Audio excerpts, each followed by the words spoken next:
Imagine this. It's late at night and you're walking to your car still buzzing from a killer first date. The date felt amazing.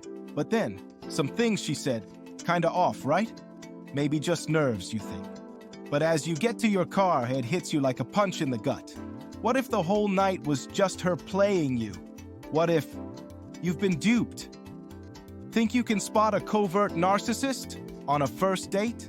Not so easy. Covert narcissists are the masters of disguise.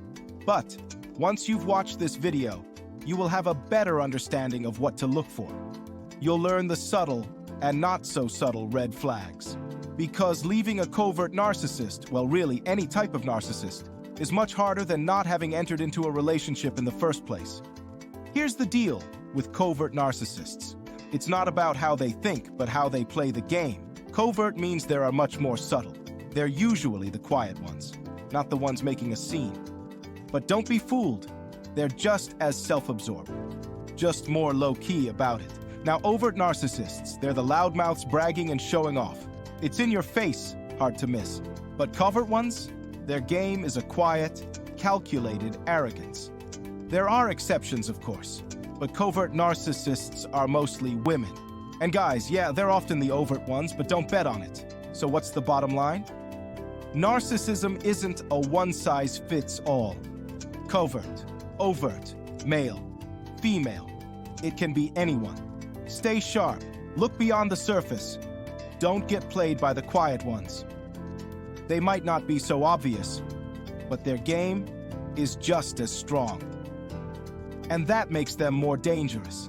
Here are the red flags to watch out for. If you spot any of these traits or a combination of them on the first date, steer clear.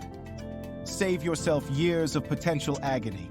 But before we get to those, let's talk social media and covert narcissists. That's their kingdom where they rule. So, before you go on that first date, scope out her online game. How active is she? Her Instagram? Is it a show-off fest? A feed full of "look at my perfect life" posts? Red flag. Also watch how she acts in your chats. Does she bombard you for attention, then go cold once she gets it? Online, anybody's true colors might be hidden behind a well-edited profile. Don't get duped by a pretty feed. The person you meet could be a whole different story from her online show.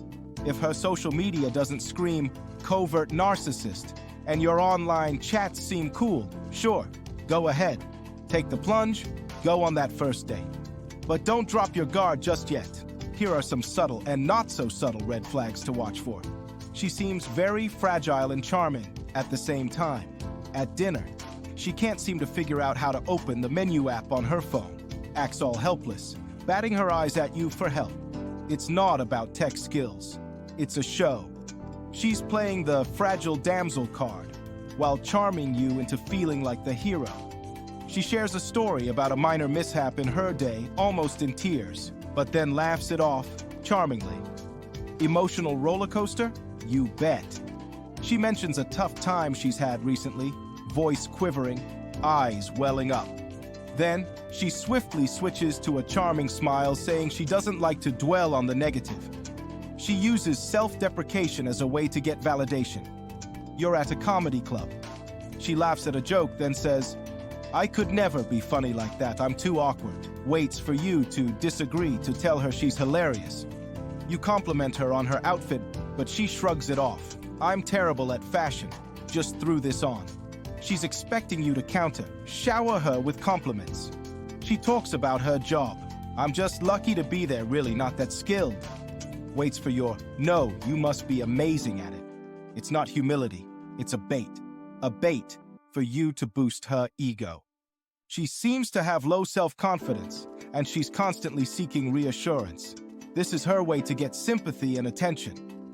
You're walking downtown. She checks her reflection in every window, every car mirror.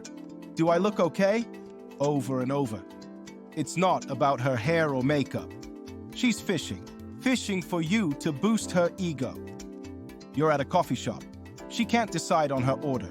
Asks your opinion, then the barista's, then doubts it all over again. Or you compliment her. Instead of thanks, it's a chorus of self-doubt. "Really? I don't see it." Every compliment, another doubt. She responds passive-aggressively to any perceived criticism. You mention her cocktail seems strong. She erupts. You think I can't handle my drink? Or you comment that the appetizer is a bit spicy. She snaps, suggesting you're indirectly criticizing her for choosing it. Or you recommend a different coffee blend. She retorts sharply, suggesting you're trying to control her choices. It's not about coffee.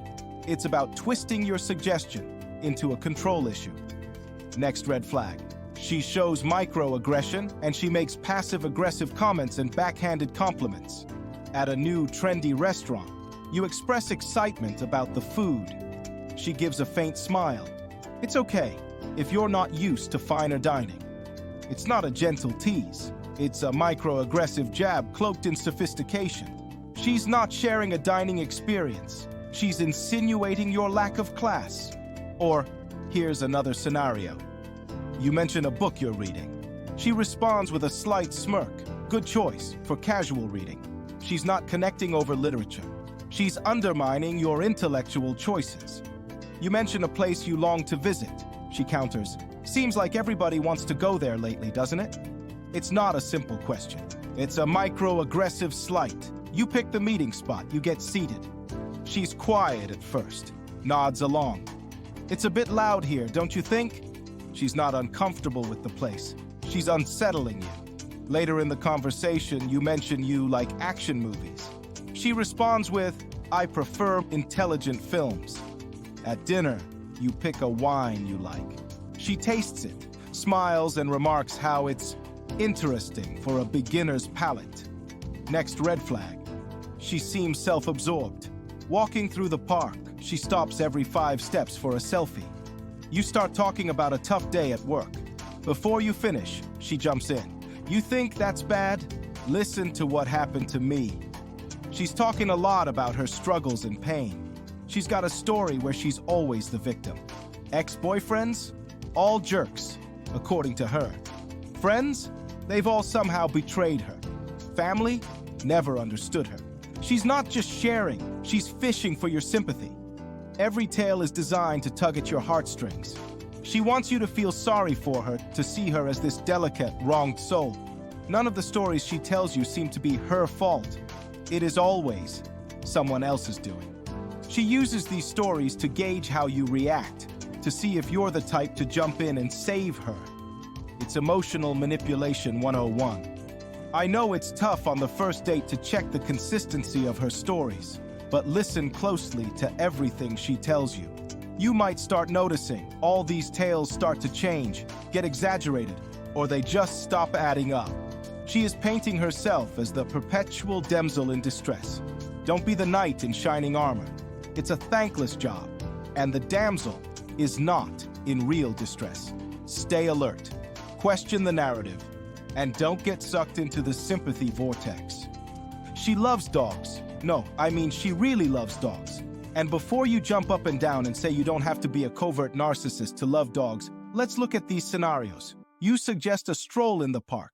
She insists on bringing her dog, then spends the entire time focused on her, talking only about her habits, diet, and quirks. Your presence, just an accessory to her dog's day out.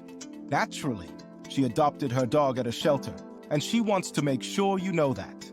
When you say something about your friend who recently bought a purebred, she jumps in, preaching about shelter adoptions, like it's some badge of honor.